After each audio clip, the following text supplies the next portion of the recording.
So moving forward, let me invite and introduce our next speaker for the day, Mr. Vivek Slaria, CEO, OriginBluy.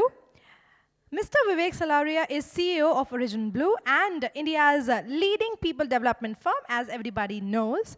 OriginBluy is dedicated to empowering businesses worldwide to build cultures of growth and leadership excellence. And the topic is going to be building a 5x growth culture in organization. With this, everyone, let's invite Sir on stage with a huge round of applause. Everyone, please.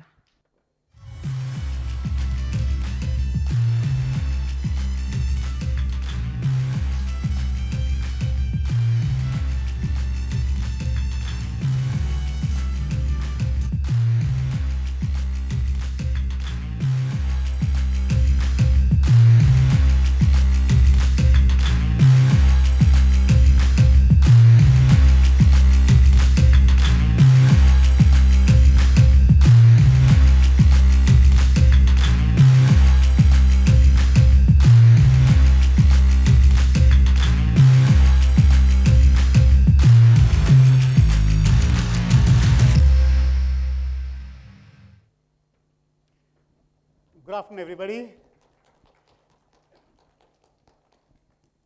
How are we all doing today? I can't hear you. Hungry? Definitely hungry. Yes, no? I can still hear you. Yes, no? Okay, yes, okay. That's the reason why I can't hear you. Right, very fair, very fair. Happy?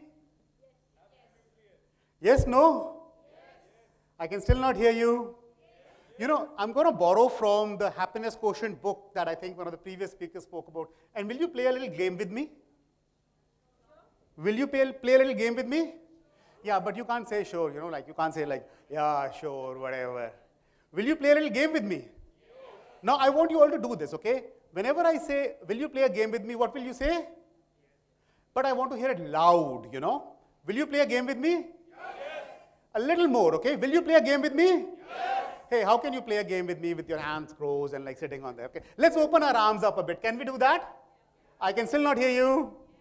Okay, will you play a game with me? Yes.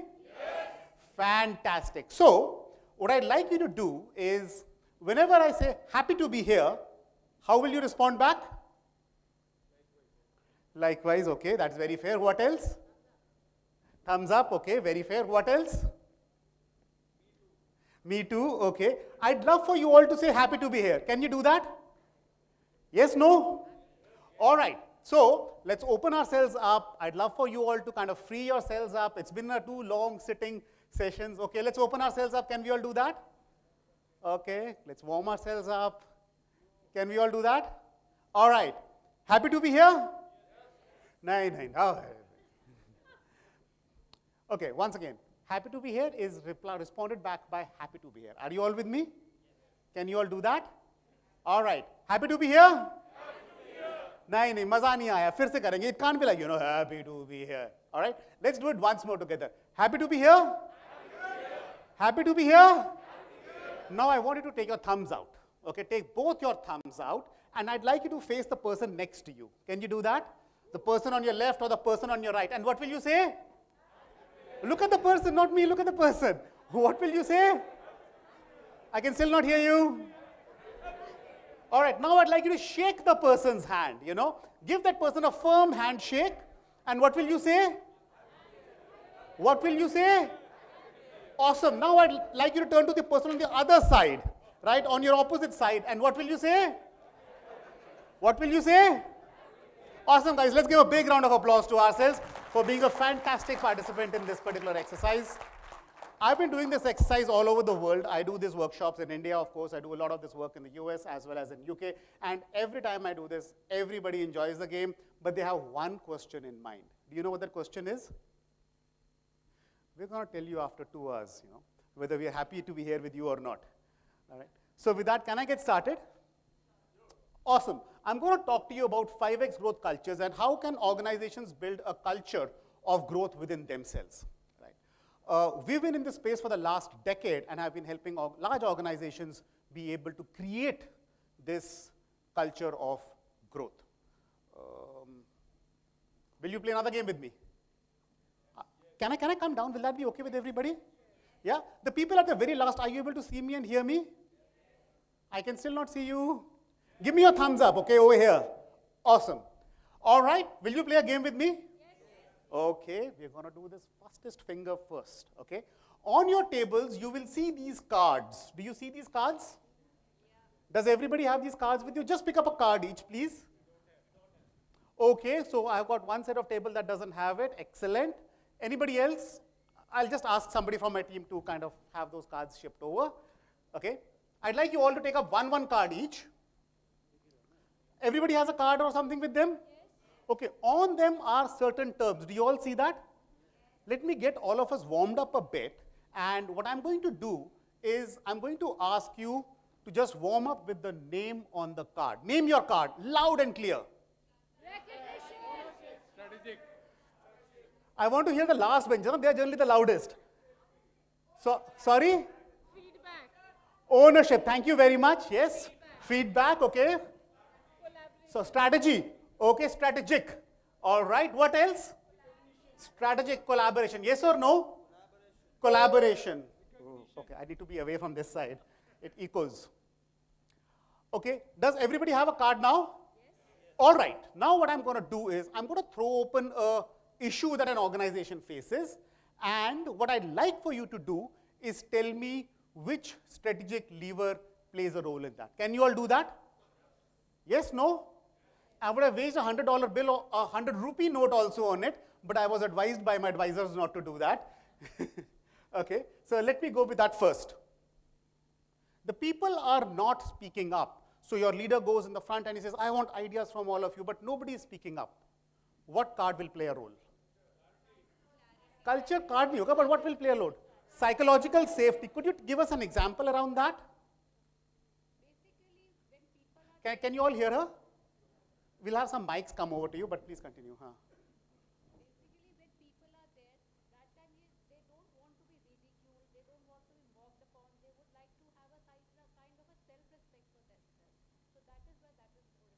I think that's a very fair point. May I know your name? Shivika. Shivika ji, thank you very much. People don't want to be ridiculed. Would you all agree? And especially in the Indian context, nobody wants to be ridiculed. Yes or no? And innovation doesn't come in when an organization doesn't have psychological safety. Do you all know this term called psychological safety? Fantastic. Can I go to the next one? There is no cross-team collaboration, okay? Collaboration, all right, this was an easy one, right? But sir, I'd love to hear, how do we improve collaboration in teams?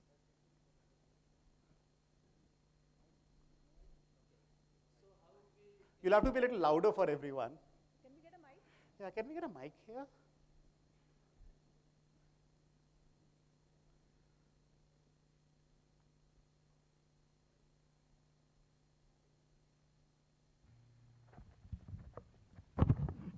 Hello. Yeah. Thank you. I think collaboration is, and your question is how. So I'll not go into what is collaboration. Everybody understands that. So how we can increase collaboration is probably by, creating projects where cross-functional projects, and creating a lot of roles which is project-based rather than the role-based. So that's the idea where you can actually increase a lot of collaboration. If you run projects which is running across the functions, you'll bring people from different functions, and that will bring a lot of collaboration. Another piece is if you are cross-geographically present, try to create projects which is more, cutting across the cultures and geographies. That is another way you can increase the collaboration. So these are the things which we can do. Excellent. Thank you so much for sharing this. Great points. Let's give a big round of applause over here. Anybody else would like to add? I'll come to you, sir, ma'am, first.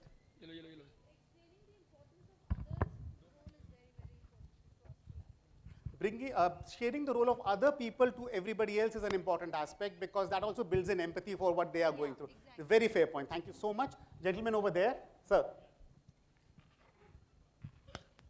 You don't need a project to do collaboration. You can do it every moment, day in and day out. It is just understanding each other's need, strengths, knowledge, skills, experience. Strengths. I use your strength, you use my strength, you take my help, I take your help. So both succeed, okay? So collaboration is using each other's strength or support to win mutually. That's Fantastic. collaboration. So being empathetic You to have each to other. understand each other's need. There has to be a need for collaboration. If both parties understand the need, then they will collaborate because they see success and victory in that. So seeing each other's need and contributing in a mutually unified manner is something that will increase collaboration in organizations. Very fair points. Thank you all. Let's give a big round of applause to all of us over here. I'll come to you, ma'am, in a bit, if that's okay with you. Okay. And these are all good points. You know, these are all good terms. All of you have got these cards. They are fantastic terms on paper. Yes or no? They're also fantastic terms to talk about inside the organization, etc. But what happens when it comes to actually translating them to work? Challenging. Yes, very fair. Yes or no? Right? So we talk psychological safety. Everybody here understands the need for psychological safety. But when the team leader is talking to the people on the performance aspect, when the team leader is working with people on getting the daily tasks done, what happens in those conversations really becomes what is the culture of an organization and whether a person feels psychologically safe or not. At my org, and to, one second, let me just come back a bit. Yeah. And towards this job, we actually went and talked to approximately 100 CEOs of fairly large organizations to understand whether they believe their organization's culture is supporting their growth needs. Right? India is going through a phenomenal growth period, and if you check the demographics, you will find we will be on this upward curve of consumption for the next decade or so. But will our businesses be able to scale to satiate that particular need? And CEOs want their cultures to fix that. The answer that I got, whether your culture supports your business ambition, was no. And my organization's culture needs to do more to translate into better business, better returns for the organization overall. Would you have a similar sentiment? Yes, no? Okay. At OriginBluy, we deeply care about building organizations that are growing. We deeply care about a culture that thrives on innovation and performance. In a way, it translates into better revenue. And this is what we've been dedicated to the last decade. We work with some of the leading Fortune 100 companies on this particular agenda of theirs with our panel of 150 plus coaches across India, US, and UK, the 3 geographies that we work with, and our micro learning platform, OPlay, which helps people create internal influencers to drive change in the organization. Okay. What I'm going to share with you today are some insights that we've gathered as we talk to the CEOs of different organizations. Okay. Let me go on to the first one. First, culture is strategic, not soft. One of the CEOs, which is a company which is into everything that you can get your hands on, right? They're into diverse businesses, and they keep an incubator which keeps evolving newer and newer businesses, says his core job is the culture that is shaping this innovation, and second, driving this innovation to a stage that is mature. Because you can do the innovation in your R&D labs, but can you take it to the market, and then can you scale it to a size that becomes tangible for it to be reflected on their balance sheet? Right? So he says, my core job is culture, but that doesn't mean I talk soft language. I actually talk business, but through that business, I try to make sure that I ask the questions to build the culture. Okay. There is a lot of study. Kotter did a study of around 200 companies over a decade in seeing what kind of culture translates into better returns. And they found that organizations with growth culture translate into better returns. Edmunds did a similar study. These were US companies. We need such studies in India as well, where they found the valuation of companies on the stock market, listed companies, goes up over a decade if they have a culture which drives the funnel of growth. Second, growth culture is not a performance-obsessed culture. Do we know what a performance-obsessed culture is? A performance-obsessed culture is the one that wants to get revenue in right now. And so therefore, they will classify people as winners or as losers. They will want to be right every time. And over a period of time, a performance-obsessed culture starts eroding itself. A growth culture, on the contrary, has got a couple of elements to it. First, it is psychologically safe, and therefore, it allows time-limited experiments to happen. These are short experiments which a person can succeed at or a person can fail at. But after this experiment gets over, they are able to emerge from it with a learning. You know, I did this, we burnt, for example, 6 crores, but this is what we learned after that burn. Please don't fire me. And they usually don't get fired. Are you all with me? All right. There is a transparency in these organizations which is around curiosity. What happened? Why did it happen?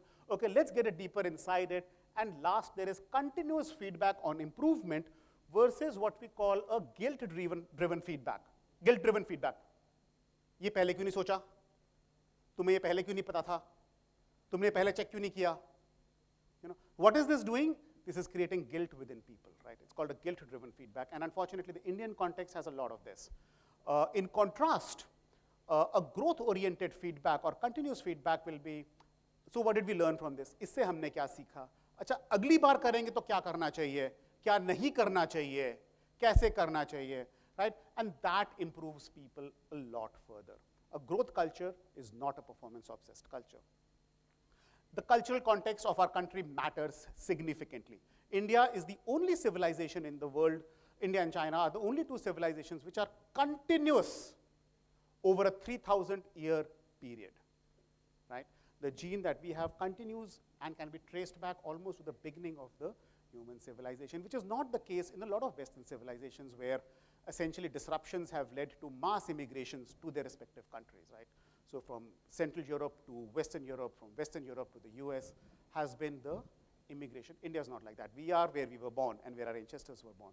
And therefore, our civilization is what is called a collective culture, not an individual culture, right? We can talk separately about this. I see I'm running out of time, so I'm going to move a little further.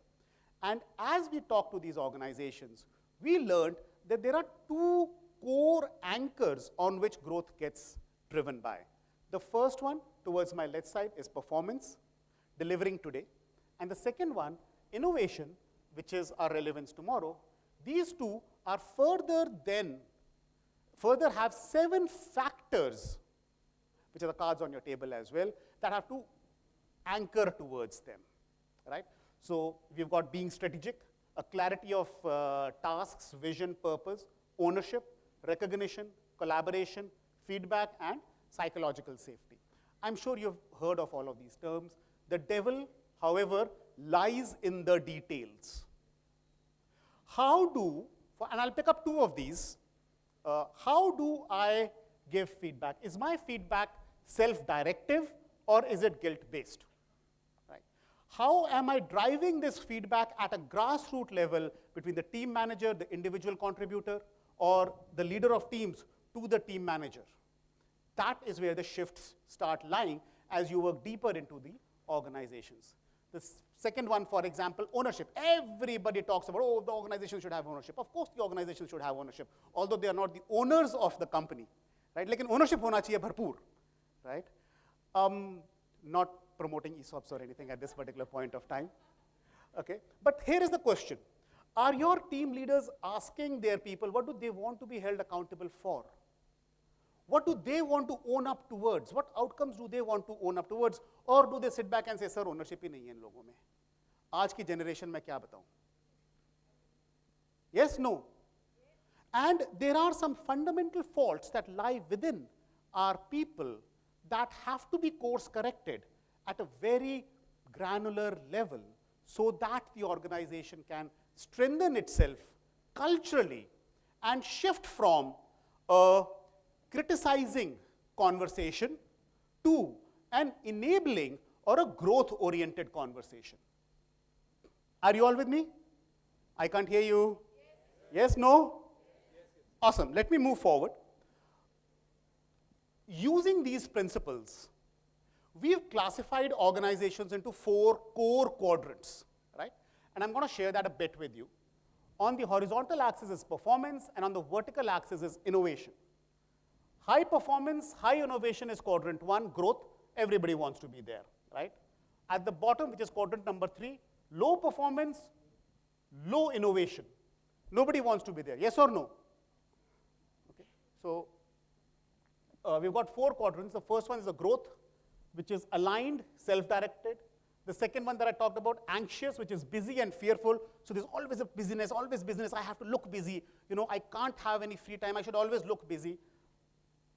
And therefore, these organizations really perform well over a period of time. They might deliver the quarterly result, though.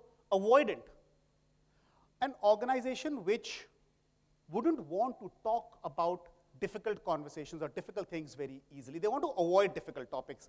And the last but not the least, academic. They have a lot of ideas, but they don't translate them into market. Which quadrant would your organization lie is a question, and we can have this conversation separately on board. Okay. Where do majority of companies in our country lie? As we did this study across 100 companies, we discovered that majority of the companies tend to be confused where they lie, and a lot of culture is individual team leader driven versus organization driven.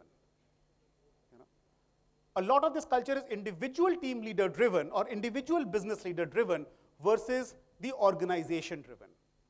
And if a company wants to shift towards a higher growth culture, they'll have to make it more systemic towards this particular element. Let me keep moving forward. Some stories. I'll be a little fast on this one. This is a 3,000 crore company. They have an ambition to be a 15,000 crore company. And what is really great is they have made the capital investments towards that growth. So it's a mining company, they've bought the mines, they have the infrastructure, but there is a problem. The people are not willing to scale themselves up to contribute to that leadership growth. Right? How do they do that? And they engaged us, and we, of course, mapped them culturally, and we figured out where the organization was versus starting a massive change. We started what is called a tiny shifts-based change, bringing about tiny shifts in the organization over a period of time that has started them on this journey of growth. There's another family-owned business, 10,000 crores, has an ambition to be around 30,000 crores over the next decade, and they lacked ownership. The people, when new work would come to them, would do just enough so that the promoter doesn't shout on them. But beyond that, they don't want to do anything. You know, if you're a professional manager in that company and you tell a person to do something, the person won't even do it because he says, "Jab tak bade sahab nahi phone karenge, main kyun karu? Tankha to unhone बढ़ानी है ना?" Yes or no? और साहब आपको तो पता नहीं आप आज हैं और कल नहीं है. True or not? And it's a 10,000 crore company, so clearly they're doing something right. To help them shift towards a more professional management, to help the organization overcome these deficits which were there, we started, of course, a year-long program that worked across their middle management, their executive leadership, as well as their individual contributors, so that they all unite towards this company's growth. Okay. So let me leave you with this, okay? If you want to start this growth culture journey towards your organization, the first thing that I would recommend is to run a growth culture index. It's a preliminary diagnosis of where your organization's culture stands, done by a third party like us, which can help you diagnose it across these 4 layers. And it allows a good leadership conversation. The second one will be a leadership dialogue. You will have certain conversations already with you through the data you've collected. You can talk to them about their business growth ambition and the people blockers towards that business goal ambition. Right? It will give rise to a series of people shifts that should be driven in the organization at a microculture level. And last but not the least, start mini experiments. Pick one shift per quarter, drive it, and using platforms like microlearning, scale it to the entire organization with the help of influencers that you create. Are you all with me? Okay. And this journey helps you move yourself a little further ahead in building a growth culture. I am sure a lot of you already have existing programs that you are running, yes or no? Right? What you want to do, and this might perhaps help, is audit those existing mid-level programs, executive programs, and even individual contributor skilling to see tangibly is it building a growth culture in my company. So if you have existing programs, audit them towards the growth culture. If you are planning something, see whether it's going to build a growth culture in your organization, because at the end of the day, a product lasts a decade. A plant might last 30 years, but a culture will last forever. Would you agree? At OriginBluy, we are here to help. I'll be happy to connect with you. These are 3 starter steps that I'd recommend for all of you to take up. The first one, book a 45-minute growth culture diagnostics conversation with us. We'd be happy to have this conversation, do an initial diagnostics with you. Identify 2 or 3 strategic leaders who will co-own this entire shift. And third, schedule a growth culture starter workshop with your leadership. Typically, it's a 2 to 3 hours conversation around what growth means for them. Are you all with me? Is it something that you can do? I can't hear you. Hungry? A little, yes or no? All right, I'm almost done, folks. As I talk all of this, as I talk the drivers, the anchors, the journey map, there is a secret ingredient. Do you know what that secret ingredient is? There is a secret ingredient. Do you know what that secret ingredient is? OriginBluy is perhaps one of them, but we are not the most secret ingredient. What is the secret ingredient?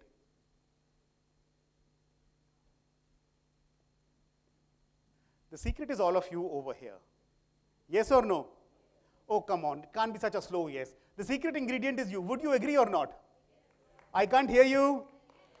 So I'd like you all to give a big round of applause to yourselves for the fantastic work that you are all doing and the change that you can usher into the people of your organization. Thank you very much. Let's give a big round of applause once again to ourselves, and let me wrap this conversation up.